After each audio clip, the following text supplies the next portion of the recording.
Et c'est reparti pour un nouveau coup de main pour l'emploi avec vous, Jérôme Laverny. Bonjour Jérôme. Bonjour Benjamin. On termine la semaine avec un cabinet de recrutement un peu spécial, on peut dire, original, puisqu'il s'oriente, il s'adresse en l'occurrence à d'anciens militaires. Moi j'aime bien ranger ces catégories d'acteurs dans ce qu'il convient d'appeler de façon plus générale acteurs de l'emploi. Parce que cabinet de recrutement, ça a une connotation vue de certains un peu dévoyée.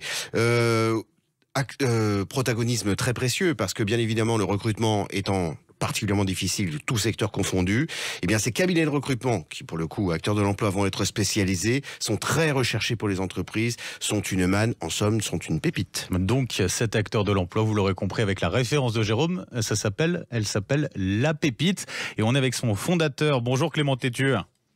Bonjour monsieur. Et bienvenue sur Sud Radio, on est ravis de vous accueillir ce matin, donc acteur de l'emploi qui s'adresse à d'anciens militaires. Depuis combien de temps vous l'avez lancé ce cabinet Pépite et au final, est-ce que ça fonctionne bien? Est-ce que vous avez beaucoup justement d'anciens militaires qui viennent vous voir? Il y avait cette demande-là particulière? Alors, pour répondre à votre première question, on a commencé l'activité du cabinet l'été dernier, donc c'est assez récent. Tout récent, finalement. ouais. Tout récent, en effet. Et pour répondre à votre deuxième question, la demande, d'une part, des entreprises est très forte. Comme vous l'avez souligné, il y a une réelle pénurie de talents en France, d'où le fait que beaucoup d'entreprises cherchent à diversifier leur canal de recrutement. Et d'autre part, pour la partie des anciens militaires, en effet, nous avons beaucoup d'anciens militaires qui nous sollicitent, qui nous font part de leurs aspirations et de leurs ambitions pour rejoindre, après une première carrière au sein des armées, des entreprises avec un projet dynamique et ambitieux pour leur future carrière. Parce que c'est difficile pour eux de trouver juste après leur carrière militaire ou parce qu'ils ont besoin d'être davantage orientés? Pour le coup, oui, d'une certaine manière, c'est assez difficile dans le sens où c'est un milieu qui est complètement nouveau pour eux. Il est certain que le monde militaire a ses codes et de ce fait-là, il est assez particulier. Et de la même manière, celui de l'entreprise est aussi assez particulier.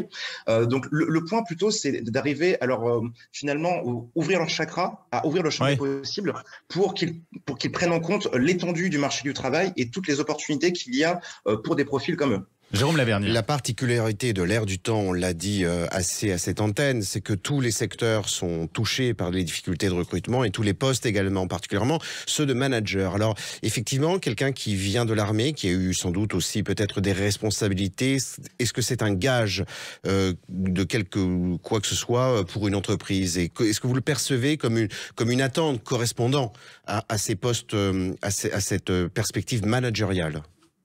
Alors, je ne dirais pas que c'est un gage, car en tout cas, nous, dans le cabinet, on n'a pas du tout cette approche améliorative quant aux militaires. Il y a certes d'excellents militaires, mais il y a aussi des moins bons. Ça, il faut être lucide. Donc, ce n'est pas parce qu'un profil est issu des armées qu'il va être bon. Maintenant, il y a un point important, c'est que la formation militaire est bonne et que finalement, tout militaire qui intègre l'armée va très rapidement prendre des responsabilités, devoir encadrer des jeunes recrues. Et dans ce cadre-là, il y a finalement une ADN assez forte en termes de management chez les militaires. Non, mais donc, pour corriger ma question, est-ce que c'est une attente des entreprises d'avoir des profils managers quand ils vous sollicitent? Est-ce qu'il y a une attente, même si ça correspond absolument pas? Voilà. Pour le coup, alors excusez-moi, j'avais pas forcément bien compris la question. Les entreprises qui viennent solliciter nos services, elles viennent parce qu'elles recherchent des leaders, elles recherchent des meneurs d'équipe. Nous travaillons dans différents secteurs d'activité. Je prends un exemple, le secteur du transport. Lorsque l'on vient rechercher un directeur de site, un responsable d'exploitation, on ne vient pas rechercher un spécialiste technique du monde du transport, on vient rechercher un chef d'orchestre qui va être capable de fédérer et animer ses équipes.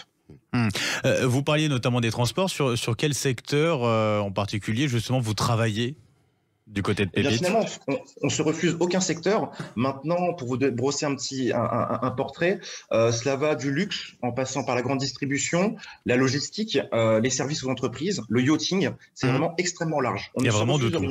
Ouais. Absolument. Et sur l'ensemble du territoire? Sur tout le territoire et même à l'étranger. Pour le coup, on a dernièrement placé un ancien commando marine aux Bahamas. Ah oui, la vertu d'un cabinet de recrutement, de l'action d'un cabinet de recrutement, et dont devrait tirer un enseignement pas mal de services publics, c'est que c'est au cabinet de recrutement d'être force de proposition, d'accueillir des candidats en donnant le spectre et en l'élargissement de la façon la plus vaste possible. Absolument, et c'est aussi une capacité de lecture des profils. Voilà. On peut voir beaucoup de cabinets qui vont simplement faire de la lecture de CV. Nous, on rencontre les personnes, on comprend leur état d'esprit, on comprend leur personnalité, ce qui derrière est aussi un gage de confiance pour nos clients. Bien sûr. Nous sommes tous d'anciens militaires et nous avons aussi vocation à faciliter le travail de nos clients. Donc, lorsque l'on va leur proposer un profil, on se porte garant et on sait parfaitement que ce profil sera excellent. Et ben voilà, ça s'appelle Pépite, tout simplement, cabinet de recrutement donc pour d'anciens militaires. Merci Clément Tétu, fondateur donc de Pépite, d'avoir été avec nous ce matin sur Sud Radio, et très bonne journée à vous. Merci messieurs, au revoir. Merci, et merci à vous également Jérôme Laverny. Je vous souhaite un bon week-end Jérôme, et puis à lundi pour un nouveau coup de main pour l'emploi.